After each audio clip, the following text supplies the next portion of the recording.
Welcome to the Daily Drone Show. Today's stories include using drones for the southern U.S. border, gaining confidence flying, and understanding some bad conditions that can affect safe flight. Be sure to subscribe to get some really cool content. Today, it's October 26, 2021. And today in the news, we're talking about using drones to monitor the southern border of the United States. The Biden administration is stepping up drone surveillance at the United States southern border with the DHS. Now, DHS stands for the Department of Homeland Security. A record number of migrant children, families, and adults, many of them from South America, have come to the southern border this year.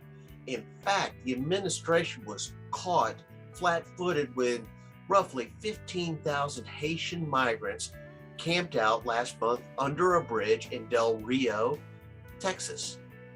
The Department of Homeland Security is establishing aerial surveillance of migrant camps and trucks.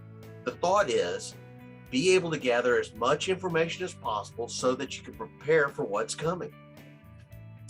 Now, having intelligence gathering cell dedicated to monitoring possible migrant movements can help DHS prepare, staff up, and move resources to the right areas, to the areas that they're needed.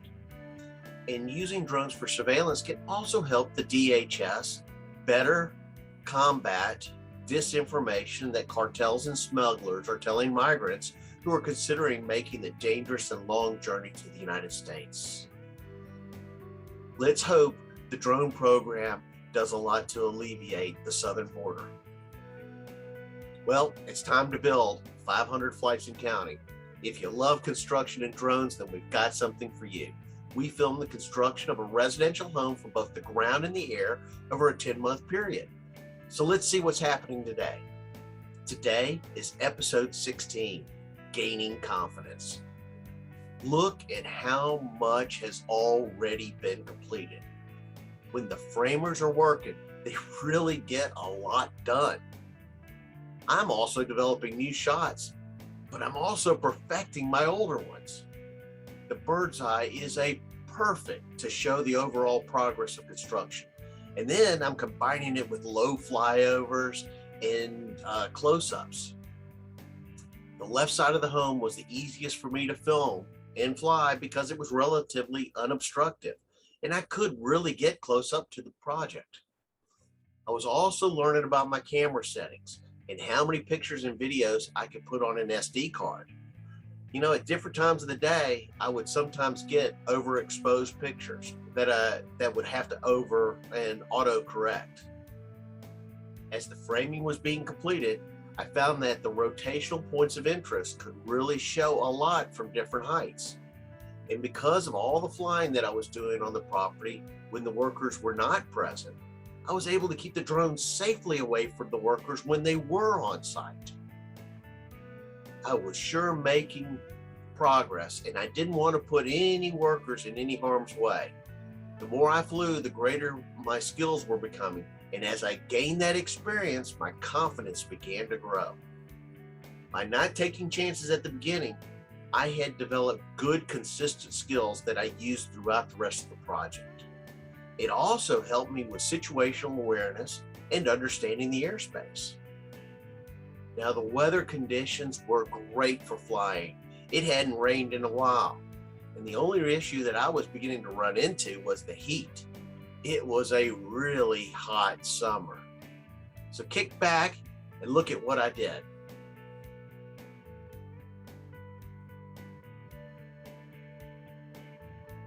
Well, you know what Tuesday is?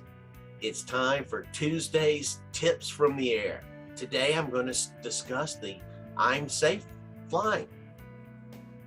Now, what is I'm Safe? Well, the I'm Safe rule is we're dealing with the bad conditions that can affect you having a safe flight, such as I for illness. Then you have M for medication, S for stress, A for anxiety, F for fatigue, and E for emotion. And I like to use E for eating also if you haven't eaten in a while. So Look at those things. Imsafe is an acronym for illness, medication, stress, anxiety, fatigue, and emotion. And if any of these things are impacting your ability to fly safely, well, then maybe you shouldn't take the drone off the ground. So whenever I go out to fly, if I'm not feeling well, then I just don't, I may consider not flying if I think it's going to affect me. If I'm taking medication, definitely I'm not up in the air. If I'm stressed out, I need to really realize if I can lower my stress levels before I get up in the sky.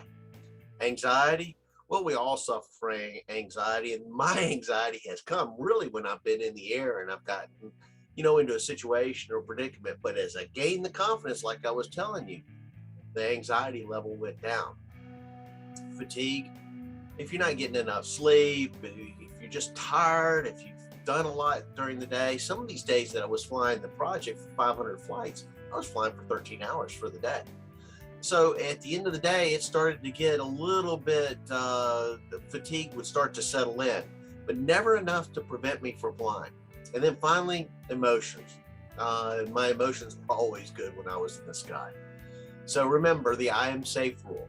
And if ever you feel like any of those things are going to be a factor in your being able to fly, then maybe you should consider not flying that day. Thanks for watching the Daily Drone Show. Be sure to subscribe to get some more really cool content. And on behalf of all of us at Drone Education Services, fly safe, fly often, and have fun.